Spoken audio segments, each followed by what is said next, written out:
Good evening. I'd like to talk to you about the article I read for this week's assignment by Frank Lambert entitled Pedlar in Divinity, George Whitefield and the Great Awakening, 1737 to 1745. This was published in the Journal of American History in 1990.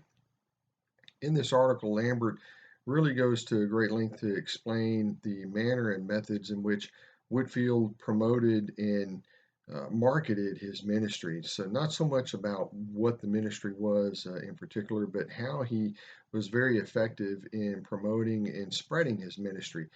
He used a lot of publications with journals and letters and promotional leaflets that he would send to towns in advance of his coming there to generate interest in folks to come hear him speak. This advertising of his ministry was very new to the era. In a lot of places, it rubbed some of the establishment in the wrong way, especially the very ecclesiastical uh, organization that looked down upon these things, that this was beneath what a minister should do. But Whitfield saw it as a way to reach more people in a much quicker manner, and he was right. A lot of his publications, he made deals with printers to print them on as cheap of material and paper as possible so that the cost would be less and more people could buy them easily. He would even provide quantity discounts to promoters who were buying large quantities of these documents and sending them out in advance to people for free so that more people could read what he was going to be speaking about.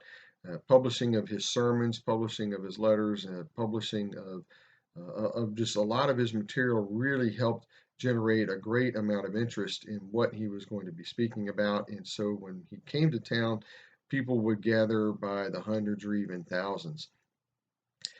He was the money that he made from these business ventures, he used in great uh, honorable ways. He did use, he had one particular venture, the Bethesda Orphanage outside Savannah, Georgia, which was his primary charity that he focused his earnings on.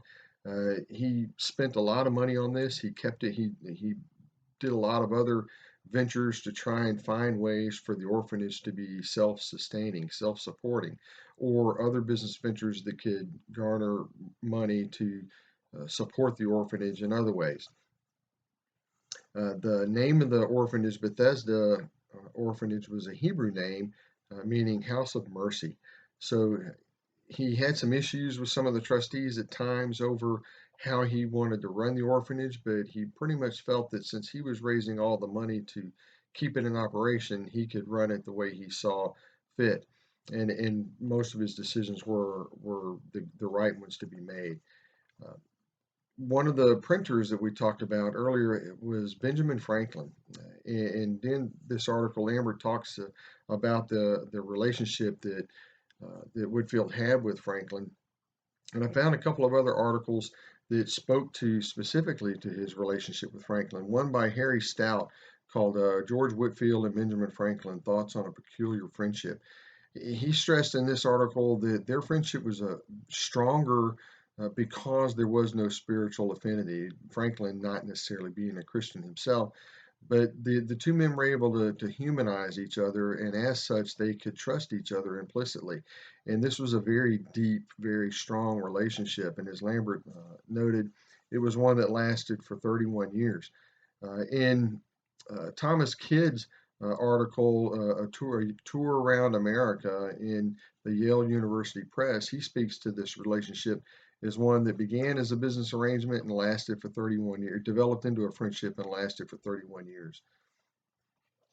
Finally, another article that I looked to back some of these up, what Lambert was saying, was a review of Lambert's book called Pedlar in Divinity, George Whitefield and the Transatlantic Revivals of 1737 to 1770. This review was by Ava Chamberlain, and it was published in the New England Quarterly. She looked at a conclusion that Lambert drew in this book, where he created the link between the Great Awakening and the Revolution by Whitefield helping to shift the debate in this public sphere from religion to politics. He he epitomized the struggle against the tyranny of an ecclesiastical establishment, as Chamberlain noted, and but by doing this, he created the foundation for intercolonial unity that was necessary to fight and defeat the British in the Revolution. In the article that Lambert wrote, that was the primary source for this assignment, he didn't go to that extent in making that connection, but obviously in his book he did. And it's easy to see why he would draw those conclusions with the manner in which Whitefield went about his ministry and reaching the people and stirring them up the way the old world never really could. Thank you very much.